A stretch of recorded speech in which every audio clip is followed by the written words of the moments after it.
think of this kind of hybrid approach. And really, that's kind of the joy of a hybrid approach, is that the goal is to allow you to excel at things that you enjoy doing. The training should serve to enhance your life. It should not take over your life. All right, guys, welcome back to another sort of mini episode, if you want to call it that, of Mops and Mo's, here with Drew and Alex. In light of the impending upcoming launch of the Long and Strong program, we thought that it might make sense to come on here, answer a couple of questions, talk about the program, talk about the ideas behind where we're going, what we're doing, and hopefully generate some excitement. Yeah, there've been a bunch of questions. We collected all of the big ones that I've gotten a few times, and we're just going to roll through and answer it. But I think before we do that, Drew, do you want to explain just in general terms how this program works? Sure. So for a long time now, we've been getting requests from folks asking about programming. Obviously, we talk about programming quite a bit. We have a lot of guests on that talk about programming, and it makes sense to kind of put our money where our mouth is, so to speak, and actually create a product that aligns with some of the things that we discuss on the podcast. So that was the genesis behind Long and Strong. And essentially what it is an ongoing, open-ended, kind of team-driven program. And if you have been around Train Heroic, which is the platform that we use, or really any training app that would be similar, you would probably be able to visualize what we're after here. So effectively, the way it works is programming is released a week at a time. Like I said, it's open-ended, so it's not like a typical, hey, here's a 12-week squat cycle, or here's buy our 6-week ACFT prep. This is an ongoing thing. And the nice thing about the way that it's set up is that it's very community driven. So for folks that have already signed up for it, you will have seen this. Message boards feature really heavily. There's a lot of engagement, a lot of communication. And the goal with this is to use that to sort of drive the direction that we're going in. And we'll dive a little deeper when we get to some of the FAQs. But effectively, the way it will work is you will subscribe to the program. If you sign up before the beginning of September, it's $20 a month, and you'll be locked into that rate for as long as you decide to stay with us. If you sign up after September, it will be $30 a month, and again, you'll be locked into that rate for as long as you're with us. There is an option. We don't really promote it all that much, but there is an option to sign up for a complete year at a time, should you choose to do that. But it's, in my mind, it's very much a monthly thing. It's a subscription. So you'll sign up for the training and you can go for as long as you want. Yeah, it's pretty straightforward. I think that about covers it. Do you want to do, because that was the logistics of how it all works. Do you want to talk about like what type of program this is, Sure. what people should expect before we go into the questions? Yeah. So if you've been, I guess, around me for any period of time, or really if you've listened to Mops and Mo's for any period of time, I think the best way to envision this is that it's a kind of hybrid program. And I realize that that's a little bit of a buzzword. So effectively what we're after here is a balance of strength and endurance. And, you could throw work capacity in there too. But basically, the idea that you can be good at all things at all times. And that doesn't mean, and we've talked about this before, that doesn't mean that we are taking a strength approach and slapping a run approach right on top. It's more about balancing everything across the board. And so again, if you've listened to the episodes that we've had where we talk about this, the goal for me as I write these sessions out is that you sort of see in, the real world what those principles really mean. So when we talk about consolidating stressors, when we talk about, pairing up our speed work with our lower body strength work, like these are things that you'll see play out if you follow this program for any period of time. You'll also see a heavy dose of autoregulation. You'll see a lot of expected input on behalf of the athlete. And so, without like getting super far into the weeds in terms of like what's the third thing we're going to do on Wednesday, it's at the outset, at least, it's a healthy balance between traditional strength training, barbell-based stuff, dumbbells, kettlebells, normal sets, reps, things like that, and then because we're such big advocates of things like zone 2, you'll see a lot of that stuff too. And then sprinkled in between there, you'll see some work capacity. And we probably will have an entire episode on what work capacity actually is, but think of, metabolic conditioning type stuff, circuits. And I know Alex has been beta testing a lot of this, and we'll probably talk about it more here in a little bit, but the goal is that you get a sense of how to train a little bit of everything all the time. And then as we progress through, and we'll answer some of this in the questions that we've gotten from folks, as we progress over time towards different goals, you'll see the volume knobs get turned up or down for those various attributes based on what it is we're training for. So if as a community, for example, we decide that we want to crush a 5K in 3 months, you'll see a toning down of some of the strength work and a ramping up of some of the endurance work. And then we'll have kind of a big to do on social media when it's time to test that 5K. Similarly, we could create, a Mops and Mo's Olympics or whatever, and we could have that feature heavily in the program. The idea is that the whole thing is kind of living and breathing and can adapt to what the community wants to go after. I'll add to a little bit of behind the scenes on the development of the program and stuff. I was pretty adamant that we do the beta testing phase and get to look through it and things like that. And it wasn't necessarily to see whether it was good programming per se. It was to make sure it wasn't generic.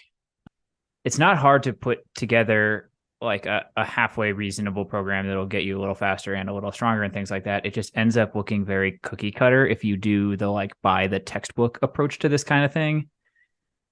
I know a bunch of the people who listen to this have been through the Master Fitness Trainer course, and I talk about it all the time. That's a very by the book approach to how to program hybrid training, if you want to call it that, or just getting good at both endurance and strength. So you get a lot of 3 sets of 8 to 10 of one thing, and then 3 sets of 8 to 10 of the opposing muscle group, and then 3 sets of 8 to 10 going back to the first muscle group. And then at the end of it, you do however many minutes of whatever. And I just didn't want one more program that looked exactly like that. I want a program that incorporates enough of that and is consistent with those principles, but also has enough there that it's engaging and frankly fun. I want there to be a little bit of enjoyment factor to this thing. Some events that you're get to be a little bit competitive on or something like that, or things that challenge you or push you a little bit past what you were thinking. And I think we've achieved that pretty well. I think there's enough diversity here that you'll see the same exercises come back for a few weeks in a row and things like that, because consistency is important. And taking the same things is important, but it isn't going to be so repetitive that you feel like it's a chore or something like that. Well, yeah. And I'm sure different coaches have different names for this type of thing, this type of progression kind of that we have in mind here. But, kind of getting into the weeds a little bit for the how the sausage is made, so to speak, is you can think of, especially the strength work, you can think of it as sort of running in, I suppose, a 3-week phase or whatever. And by that, I mean that you'll see a lot of the same primary movements for a couple of weeks in a row, because like you mentioned, the goal there is to progress and build upon what you're already doing.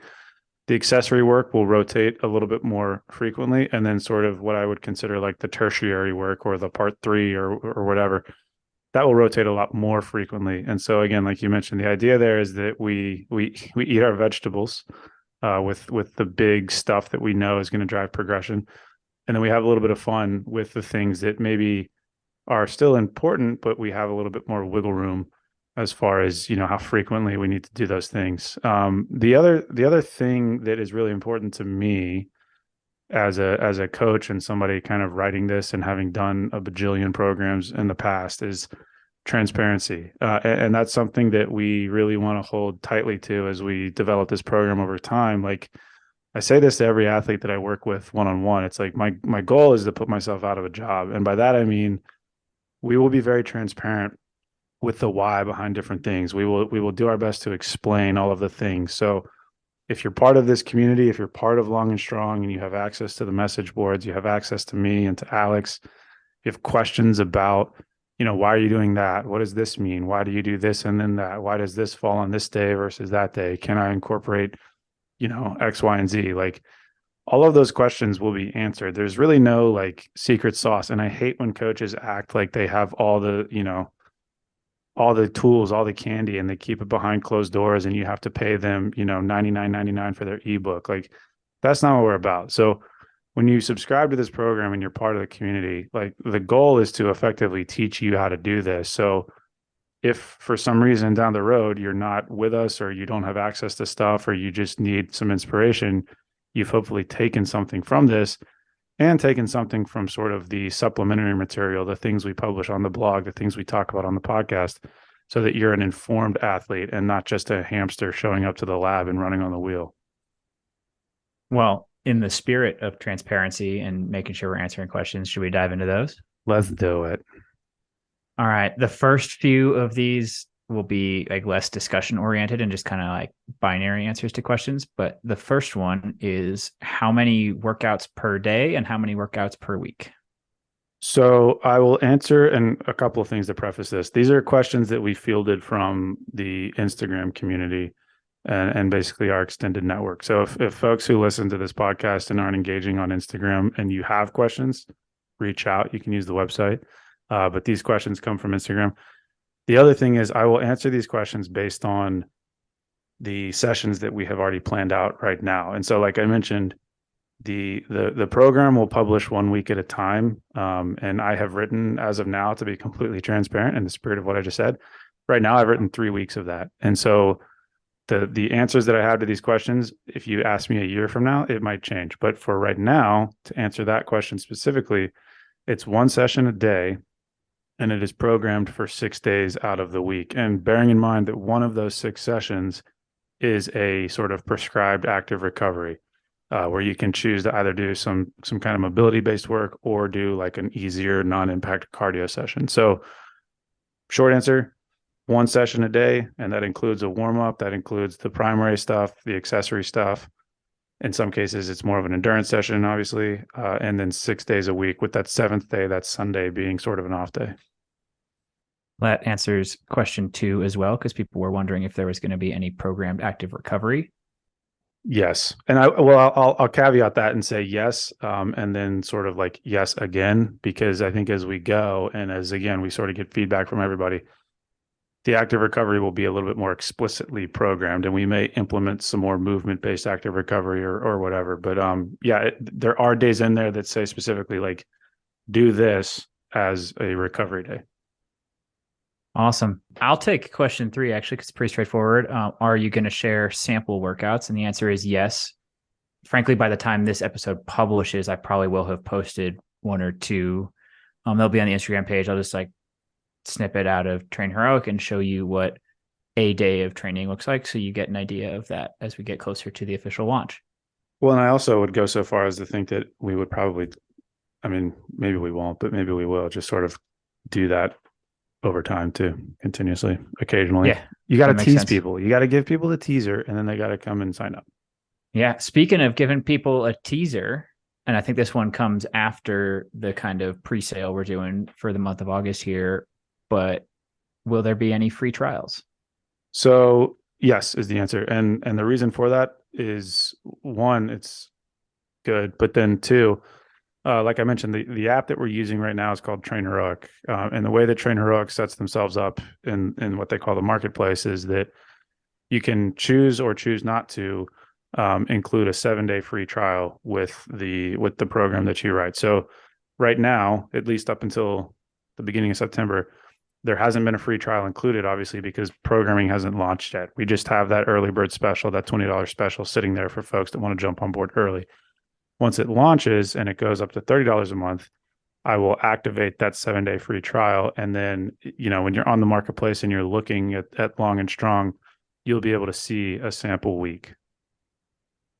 Awesome. This next one might get into a little bit more conversation, but people are definitely wondering if there are going to be any kind of other programs that are a little more specialized to specific topics. So some of the ones people asked about were like injury specific kind of rehab plans or how to work around an injury kind of plans, selection prep. I got a couple of questions about like an endurance specific one for people who really want to go in that direction. All of that kind of stuff. What other types of programs are on the horizon here? So we have already been in conversation with people about an injury prevention wing of MOPS and MOs, if you will. And so I think the short answer to that one is that yes, we are developing injury prevention plans that folks will be able to buy. And I think how we envision that working is that, say, for example, you're doing long and strong, like we mentioned, it's 6 days a week. It's just kind of a training program, and for some reason, whether training related or otherwise, you tweak your knee. We would have a sort of return to run slash knee prehab whatever program available that you would be able to purchase, and it would layer on top of long and strong. So whereas before I mentioned long and strong is kind of an open-ended ongoing thing, monthly subscription, the injury plans that we're talking about creating are more of your traditional, like, 8-week XYZ, 12-week this. And the reason for that is, you could buy it once and you could have it in your Train Heroic library for forever. So if you ever wanted to go back and address some lower back stuff or some knee stuff or some shoulder stuff, I will add to that those programs are not being developed by Alex or I, because we are not injury prevention specialists. They are being developed by people who specialize in this type of thing. And then, just to go a little bit further on that, one thing we've talked about too with the injury prevention stuff is having an actual kind of one-on-one coaching option available for that service. So assuming we can, create a situation where we would retain those types of folks, it would be almost a consultation-based service where you could, hire, quote unquote, a coach, a physical therapist, a practitioner that could help you work through an injury in a much more specific and individualized way than what you would get from the injury plans we just mentioned. So I think that answered that piece of that question. It sure does. You want to move on to like specialized selection prep kind of stuff? Yes. So, yes, selection prep is a little bit different for me, and you can chime in on this too if you have some thoughts. So I've been training guys and gals one-on-one for a long time, and most of those are for folks that want to go to selection, be that, a tier 1 selection or I guess tier 2 selection, if you want to call it that. My opinion on that is that as easy as it is to go online and find, SEAL Team 6's freaking prep program off of Reddit, like there's a bajillion of those things out there. They're fine, but if you're in a position in your career where you have decided to like put yourself through any of those phases or any of those selection programs and suffer through what those require, you are better off investing the money in a one-on-one experience. And so to that effect, the one-on-one coaching is something that we are going to offer. We haven't necessarily announced it yet. We haven't really formalized what that's going to look like. That's sort of the next step after we launch Long and Strong. So I think to answer the question that I assume people were asking, like, are you going to publish a 16-week Green Beret selection program? Probably not, only because I think that that's a disservice. I think for the money, you are better off hiring, Mops and Mo's if you want, or someone else to actually give you an individualized program, because in order to be successful in those selection events, you as an individual need to be firing on all cylinders. And the only way to really do that is to invest the time and energy into training that way. And I mean, to be a little bit maybe cynical or blunt, if you are not willing to invest the money in getting that type of training to succeed at that specific goal, I would argue whether or not you are as devoted to that goal as you think you are, if that's not too aggressive. Ooh, he's coming at you right there. Only because I've seen this play out literally for over 10 years. So the next one, and I think I'm going to broaden it out. I mentioned specifically endurance focus, but I guess really the question here is, will there be other tracks to the program in the future that are more specialized on one side or the other of the strength endurance continuum? Yes. And we've talked about this again as sort of a forecasting thing. Hey, down the road, maybe this does, maybe it morphs into this. So yeah, the short answer is yes. I think, like I mentioned at the beginning, Long and Strong as it stands is designed to make you good at everything. So, if I had to envision the archetypal, you guys know what I'm saying. If I had to envision sort of the stereotypical athlete that would come out on the back end of Long and Strong, they would be able to run a decent 5K and lift a decent amount of weight, on the same day. Like that to me is a good hybrid athlete. Inevitably, there are going to be people that want to win that 5K or conversely win that powerlifting meet.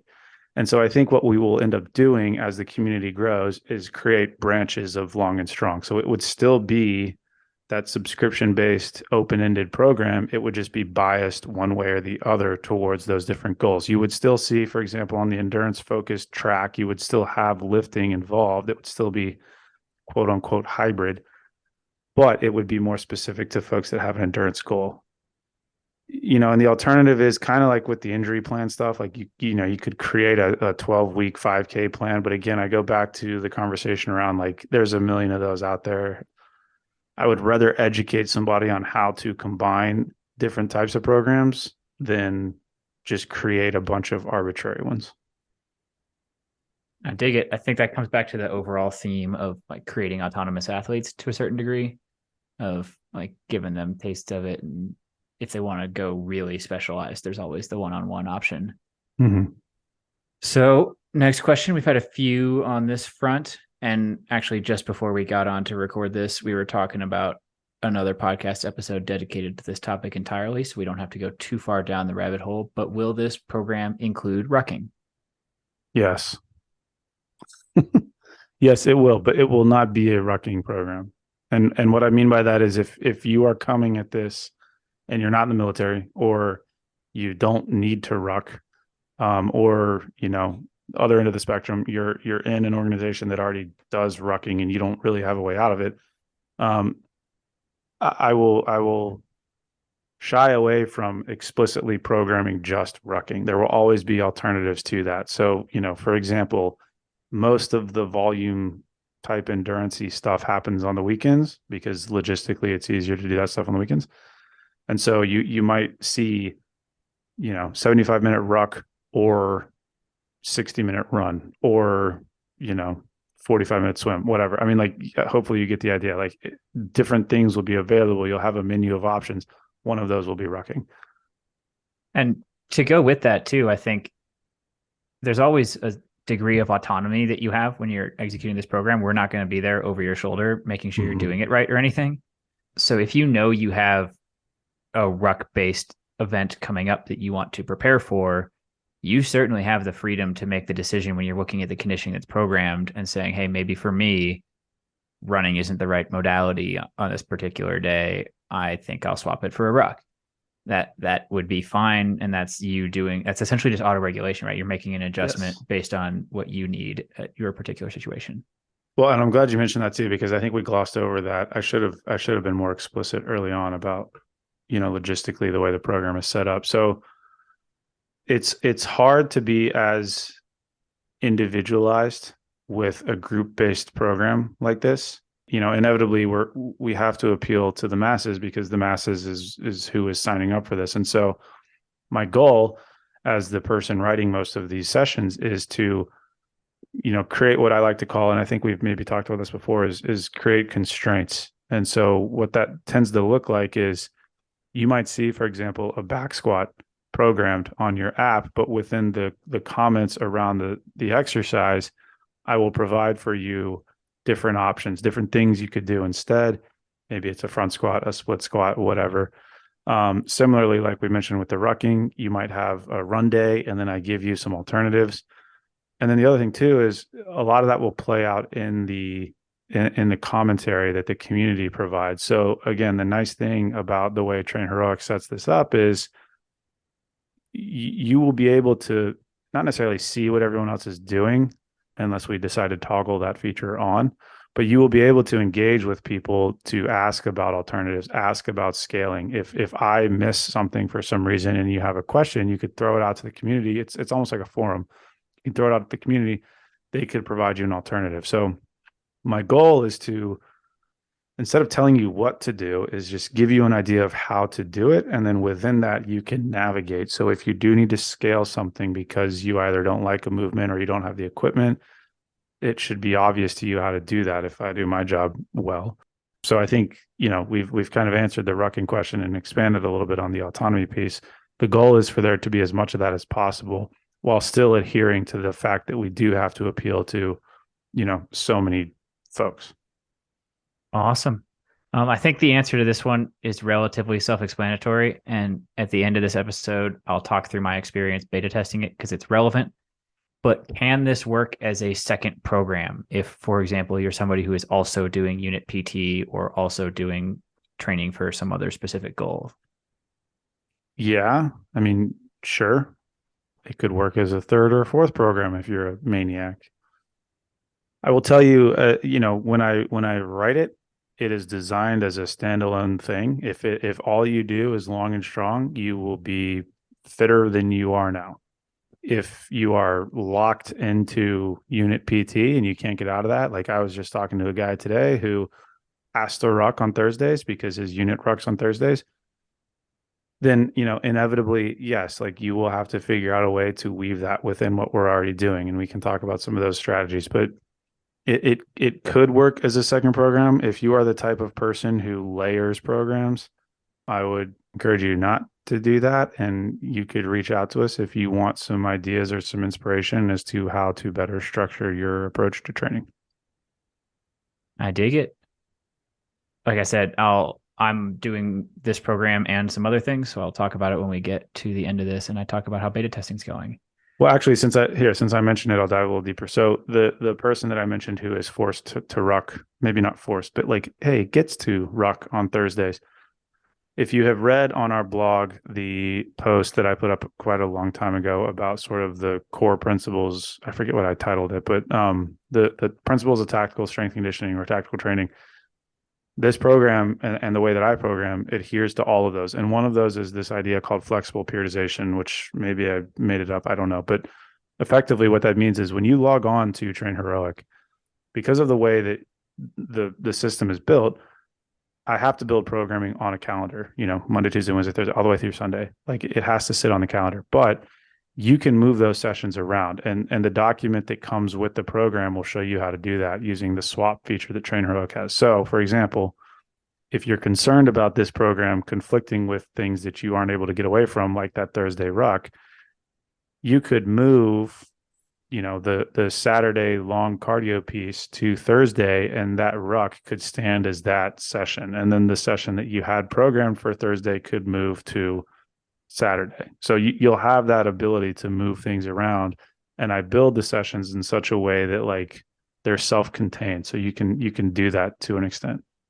Yeah, and you'll have to apply a little common sense when you do that kind of stuff. Of course. I said I'd dive into this a little more later, but like I've been doing a bunch of mountain biking recently. Often I find myself doing a long mountain bike ride on Sunday, which is programmed as the rest day, but I will often just slide over the longer endurance session day and call it done because I did it as my mountain bike.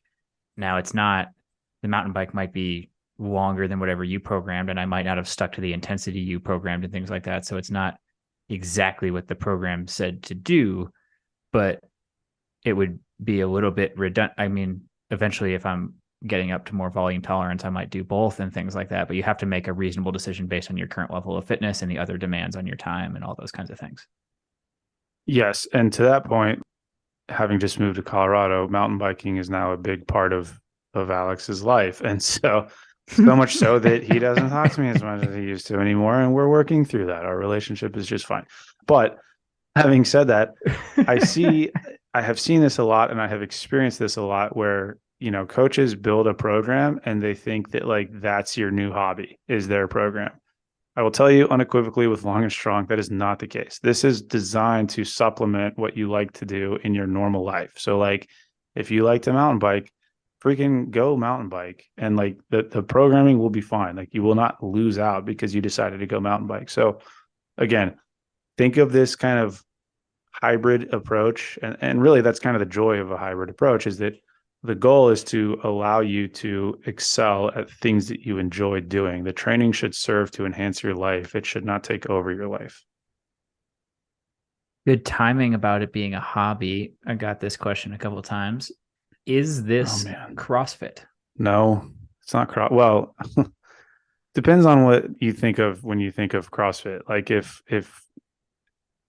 you're a traditionalist and the idea of moving weights fast and then occasionally hopping on an assault bike, if that is CrossFit to you, then yeah, there's some CrossFit in here.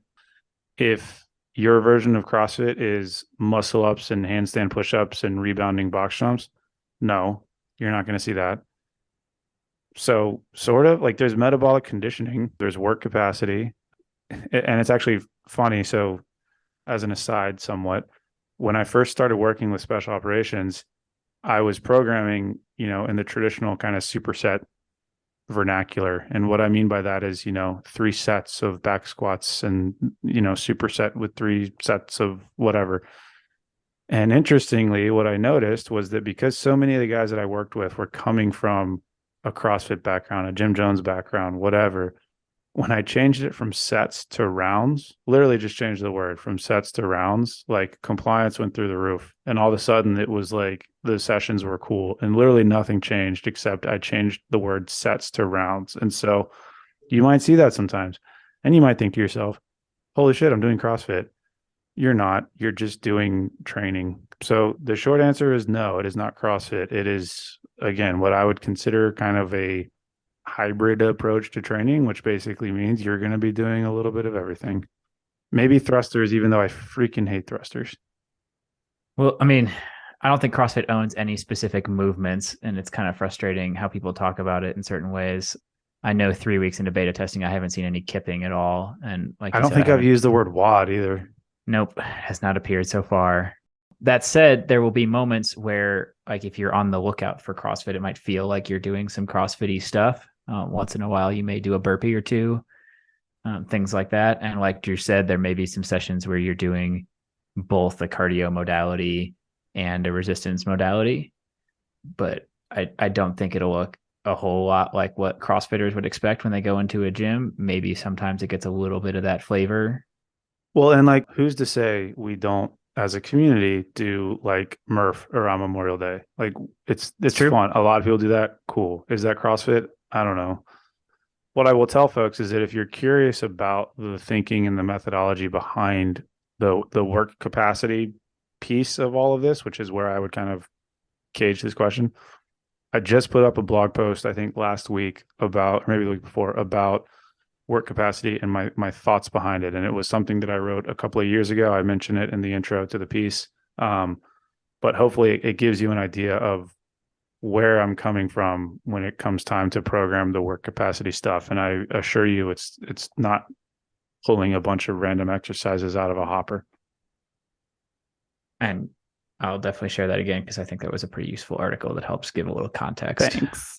Yeah, if you're a Mops and Mo's, ride or die, like we've been drip feeding the methodology behind this training now for a long time. Yep. In Accidentally. both podcast episodes and blog posts. Yeah. And Instagram. It's true.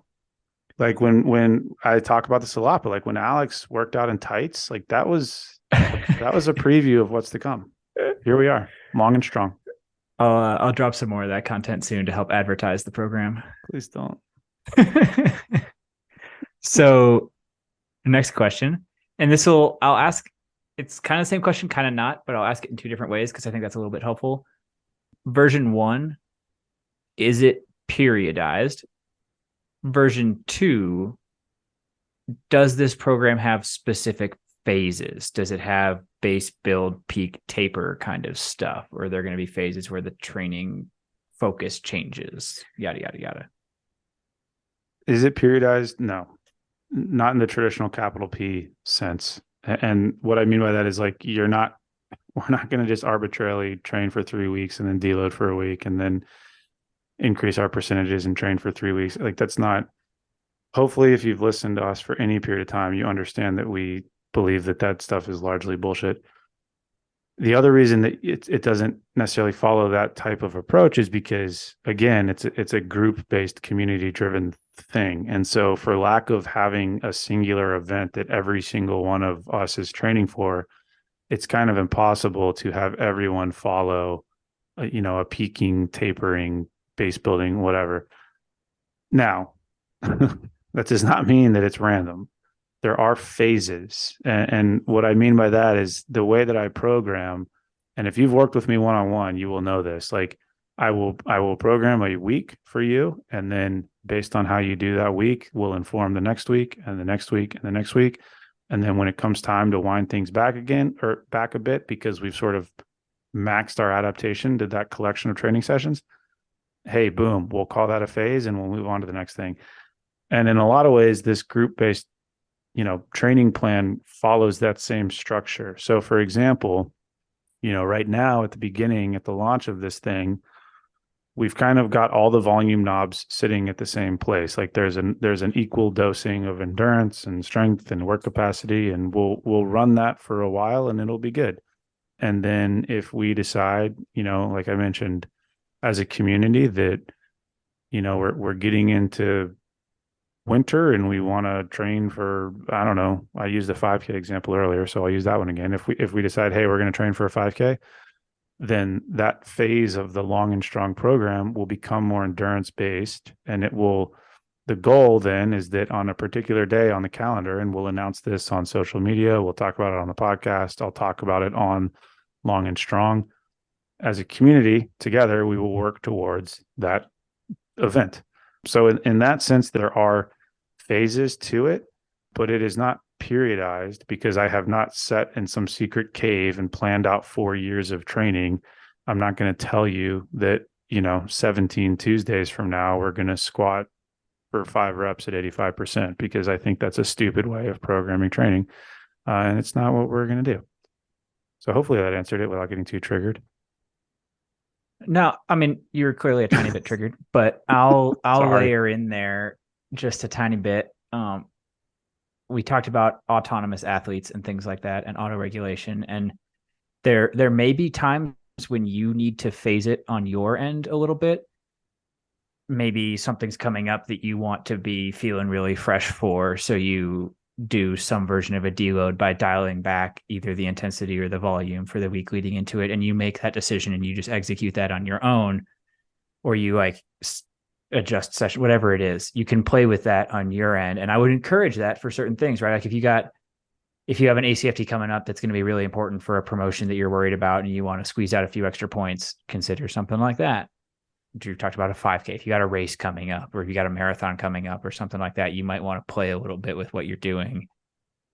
Cut yourself some slack if you're about to compete, whatever it is. All of those things are things you are totally authorized to do as a participant in the program. You have a lot of autonomy to make adjustments. Yeah, and 2 points come to mind that I want to make like abundantly clear on this is number one, like we've talked a lot about autonomy, we've talked about autoregulation, we've talked about constraints.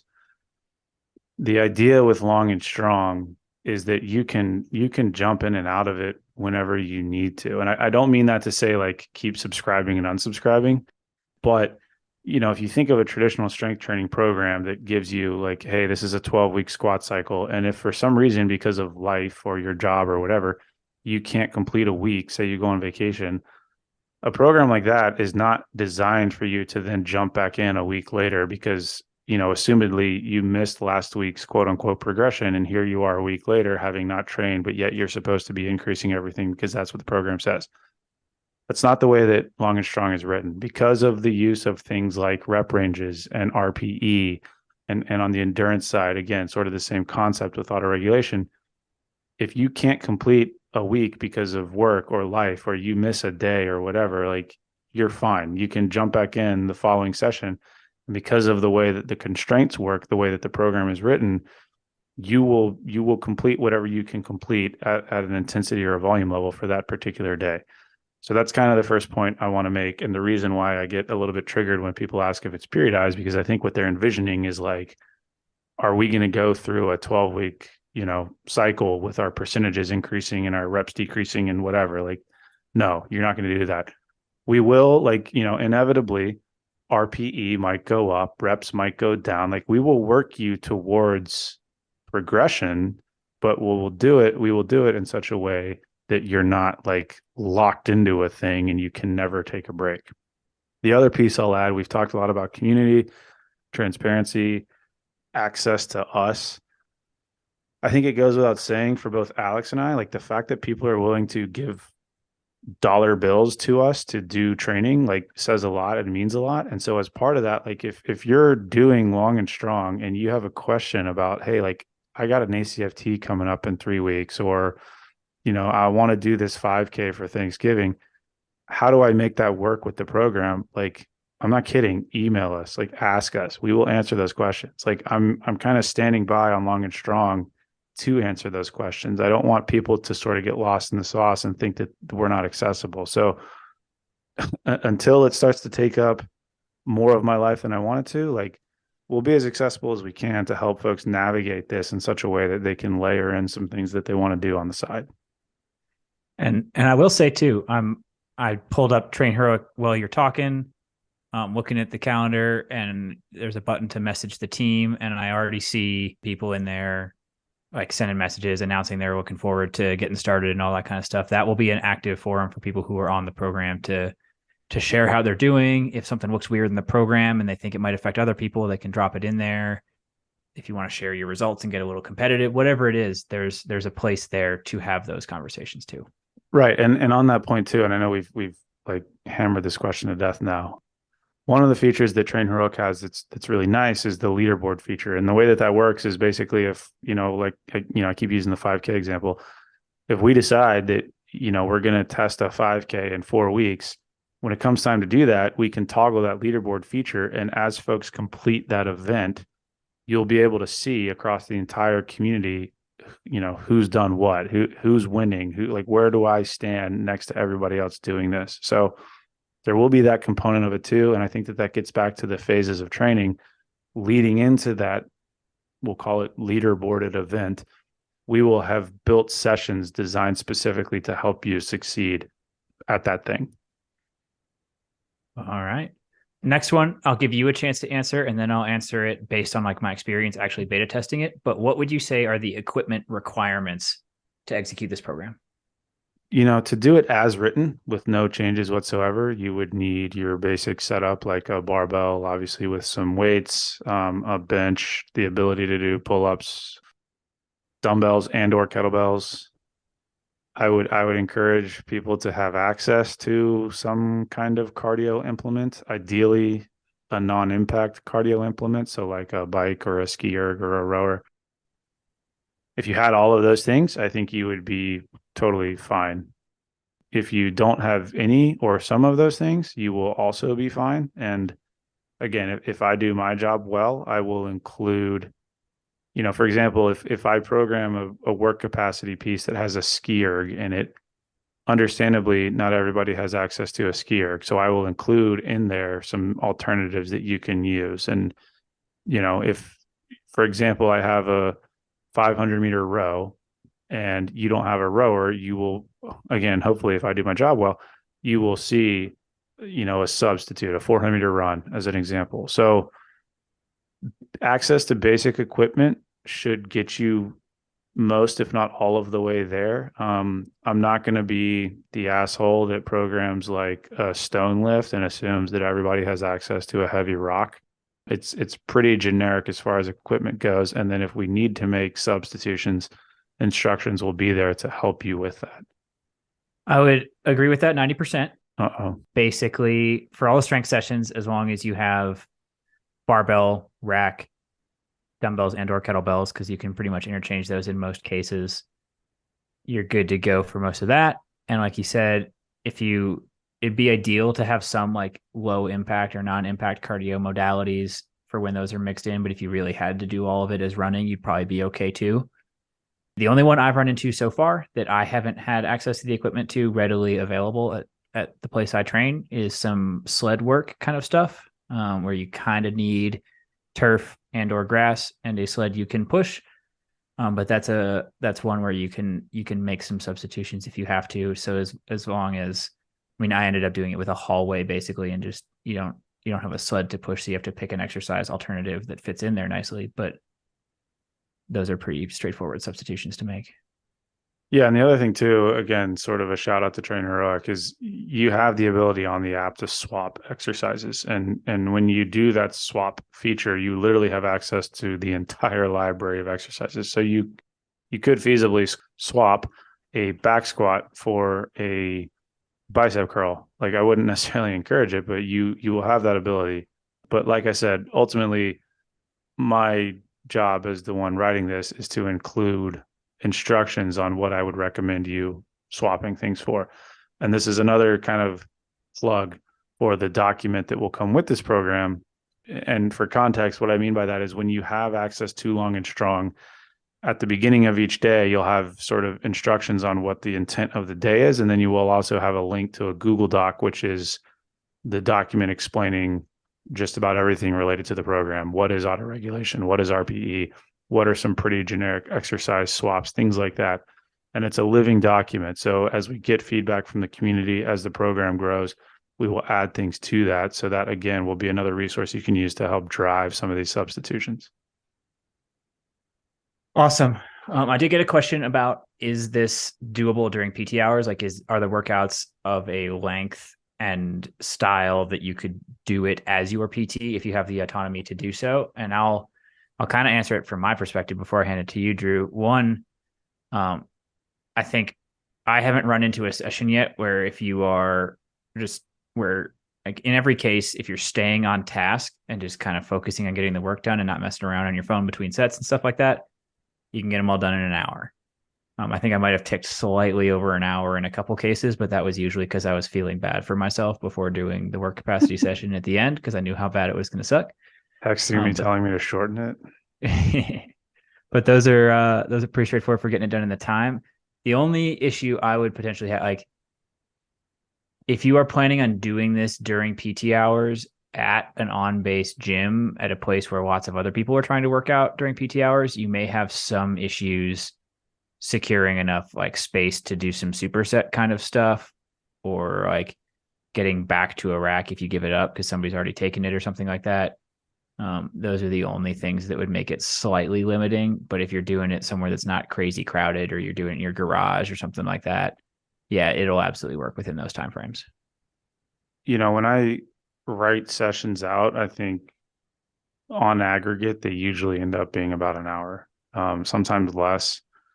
Like you mentioned, if you're the type of person that spends a bunch of time on their phone or feels like they need a really long warm up or, whatever, obviously it will stretch longer. The only caveat I would add to that is when we talk about some of the zone 2 stuff, some of the endurance stuff, some of those sessions will intentionally be longer than an hour, but more often than not, you will see that type of stuff programmed on the weekend because, again, the assumption is on a Saturday, you've got some extra time to be able to get away and do a longer run. But yeah, if you're sort of locked into a PT training schedule where you've got an hour and a half, like, you should be fine. All right. Getting close to the end of the questions here. And this one probably should have asked when we were talking about like alternative programs and things like that. But I had a few people ask, and this is both related to Long and Strong, and it's a question I've received numerous times over the course of the last year or two. But will there be any programming available designed for unit PT rather than being designed for an individual? Yes. I'll give my thoughts on it if you want first. Yeah, you go first. So this one is tough. And I've had this conversation with a few people who have DM'd me about it on Instagram. To do that right, it's less of a program and more of a consultation because we got to know, like, what's the fitness level of the unit right now? What is the goal that you're training for? What are the physical demands of your tasks that your unit is responsible for? What kind of equipment do you have access to? Are you allowed to go to the gym? Are you not? Do you have pull-up bars around? Do you not? Whatever. So that becomes a whole thing. And I would love to at some point offer that as a service we do, like some sort of formal consultation where we like get all that in some kind of intake form and put together something. We're not quite there yet, but that is something certainly on the radar. Other things I've thought about, like maybe some kind of seminar where a bunch of people can attend and we talk through some principles of how you would get after that stuff. Maybe access to some kind of library that has like a nice selection of like workouts that work really well for a population of X number of people that require minimal equipment. There's lots of ways to get after this one. There's no one clean answer. And as Drew said earlier, this program is kind of, because of the nature of the delivery we're doing, it kind of has to be for the masses and it can't be tailored to some of those situations. I will say, as you go through it, you might find some stuff in there that you could do for unit PT. I've kind of been thinking about it as I go through it. There are a lot of pieces of this program that if all you had was like a Connex full of ACFT equipment, you could get after a large percentage of some of these things. So you might do the program and take inspiration from it for unit PT, but getting to the actual delivery of better content designed for that is farther down the road, I think. I'm glad you answered first, because where my head went was more of like the logistical side of things. And I will say that it's not a feature that we've activated at this point, but it is a feature that we have access to with Train Heroic, which is that as a quote unquote coach or PT leader or, senior leader, or whatever, there is a way to purchase the program such that you can then share it with a group. And, from that perspective, if I'm in charge of PT for 30 people, all of us have access to it on our phone and can complete the task, whatever. So from that standpoint, sure, you could do it for unit PT, but I think I would echo what you just said, which is that if you're interested in the methodology that we are putting into Long and Strong for your organization, the better route would be to get with us, sort of one-on-one, and we can set up a team for you and build programming that actually makes sense for your group. All right. All right. And the final question, and I am glad people asked it because it makes me very happy. Will there be leg tucks? No, I'm kidding. Yes, there will be leg tucks. As the beta tester of the program so far, and a very biased You have individual, texted me, I think, 3 times now, just yeah, reminding me. I would say there are insufficient leg tucks at this particular point. Maybe he's building up to a leg tuck-a-palooza, and I'm just not quite there yet. I'm periodizing the training to peak for the leg tuck-a-palooza that we have. There will be leg tucks. They might not be every day or every week or something like that, but don't worry, Leg Tuck Nation. I'll keep him on track and make sure they make recurring appearances in the program. And feel free. We talked about autonomous athletes and how you can swap any exercise at any point in the entire program. I'm not opposed to people swapping in leg tucks as much as they want for whichever exercises they want. You know what? Here, we'll say this right now. If you send a screenshot of your Long and Strong session where you have swapped every exercise for a leg tuck, if you send that to Alex, we will give you a discount code that will take $0 off of the cost of Long and Strong. Because I want to save Alex from just getting berated online for having a program that we're promoting that does not include leg tucks. Fantastic. Okay. The last thing we have here to work through is, as people who follow the Instagram know, I've been beta testing it for the last 2.5, 3 weeks now. And I was going to talk through just some of my observations from going through it myself. One is, and sometimes I'm following programs pretty strictly and I'm going into the gym wondering what I'm going to do that day and just kind of doing what I feel like based on what's sore and what's not and things like that. Getting on this program has definitely resulted in a more efficient use of my time when I go to the gym. So I'll say that for sure. I get more done in an hour. I feel like I'm being more productive, all that kind of stuff. So definitely in the pro column there. We mentioned earlier in the episode, recently moved out to Colorado, recently rediscovered/discovered a lot of hobbies. I've been doing some mountain biking, some trail running, some rock climbing, whatever. And so I have had to do a fair amount of adjusting around that. Not a whole lot, to be honest, but some swaps on the days. I mentioned earlier that I'm often doing like a long mountain bike ride or trail run on Sundays. That usually means that Monday is not the ideal day for lower body, which is what the program has. So I will usually swap Monday and Wednesday. So I'm hitting upper body on Monday, lower body on Wednesday. Not super ideal since there's usually some running stuff programmed on Tuesday, but there's no perfect solution to that stuff. And you're going to have to make the assessment based on your fatigue levels and how you're performing and things like that. Sometimes I'll move the active recovery day if I'm feeling too fatigued too early in the week, whatever. And one thing I have done that hasn't popped up on the program, but had worked really well for me is using low impact zone 2 as the active recovery. Drew's been programming in some various active recovery activities that you can use. So you can certainly just do exactly what he's programmed, but I've had a couple times where I just swap in, like I'll get on the stair climber or something at a pretty low intensity and like watch a TV show for half an hour, 40 minutes, whatever it is. And that works pretty well for me as active recovery. So those are things I have done that have helped me out. Yeah, I was going to add to that, like the low impact zone too is active recovery thing. Like I think that's very much, it's sort of dealer's choice in the sense that for some people, like running can be active recovery, but I would just add here that if you're somebody who doesn't have a background in running and it's not something you do often, on those days that you do see active recovery and you do see running as an option, I would probably push you more towards something more non-impact, just because build this around heart rate monitors and zones and things like that. But if you have access to those types of things and you see the physiology, you'll probably find out that, this quote unquote active recovery session has my heart rate at like 182. And that's probably not where you want to be. Yeah, RPE is a really effective guide for active recovery. If your RPE is swinging into the 8 or 9 range, you're not really doing active recovery anymore.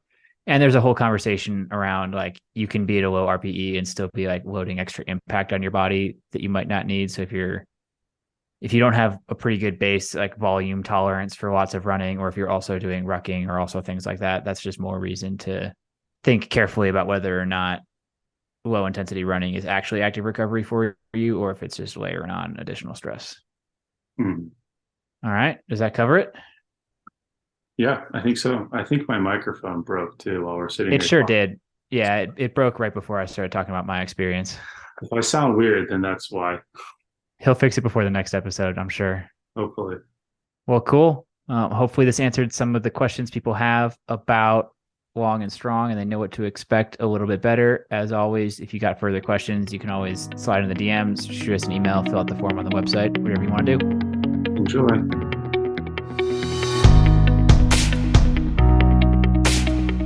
Hey, Alex, let's cover our ass real quick. Oh, great idea, Drew. All right, guys. The views and opinions expressed in this program are those of the speakers and do not necessarily reflect the views or positions of any entities they represent. Thanks for tuning into this week's episode. Before you go, please rate and review the pod on the listening platform of your choice. You can also visit us on our website at www.mopsinmos.com. That's mops, the letter N, mos.com. You can check out the library of podcast episodes, our latest blog entries, any helpful resources, and also sign up for our newsletter. Drew nailed it. Just to underline a couple of things, the podcast entries have in-depth show notes on the website. So if you missed anything or you want to read any of the research we talk about, it is all there. You can, at the bottom of the website, sign up with your email and receive future updates from us. The blog posts go a little bit more in depth in kind of written form on a couple of topics we get questions about all the time. But most importantly, I just want to ask all you guys, our best way the word gets out is absolutely word of mouth. So tell your friends, tell the people you work with, anybody you think would find it useful. Thanks for spreading the word.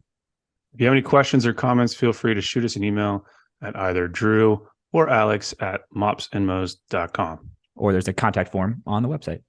Thank you.